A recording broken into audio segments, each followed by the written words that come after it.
एकेकाळी भारताला विश्वगुरु म्हणून अशी उपाधी होती, पण आज ती नाहीये. कारण विदेशातून त्या काळी लोक भारतामध्ये शिकायला आहेत.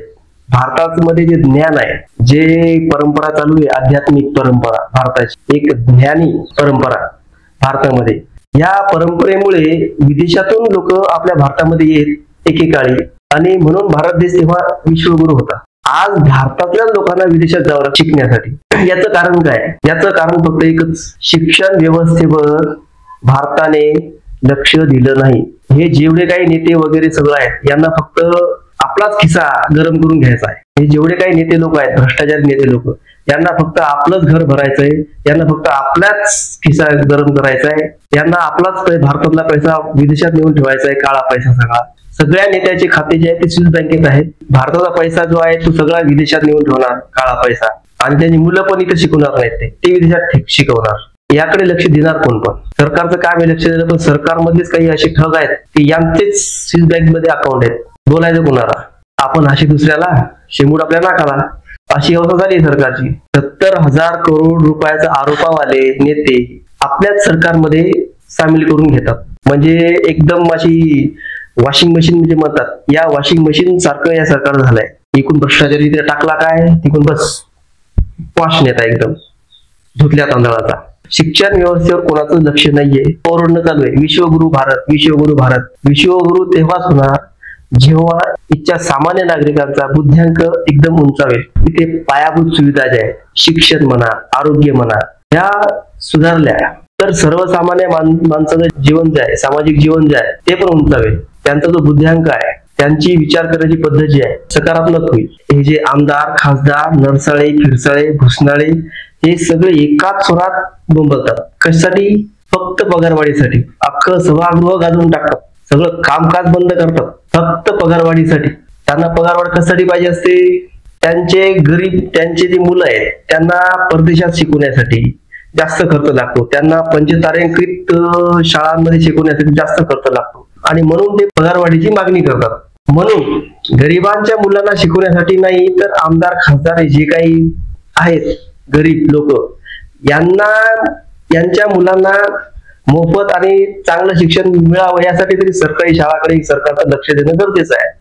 म्हणजे यांचा जो खर्च आहे परदेशात पाठवण्याचा किंवा पंचतारांकित अशा खासगी शाळांमध्ये त्यांची मुलं शिकतात, त्यांचाही खर्च वाचेल आणि ते जास्त पगाराची मागणी करणार नाहीत. त्यामुळे सरकारने सरकारी शाळांकडे विशेष लक्ष देण्याची गरज आहे. सरकारी शाळांचा शैक्षणिक जो दर्जा आहे, शिक्षणाचा दर्जा आहे, तो सुधारला पाहिजे. चांगलं गुणवत्तापूर्ण शिक्षण तिथे मिळालं पाहिजे, यासाठी प्रयत्न केले पाहिजेत. सरकार जे निधी देते सरकारी शाळांकडे देतात तो पुरेसा नाहीये, आणि तो निधी कसा दिला जातो, काय दिला जातो हे कुणालाच माहित नाहीये.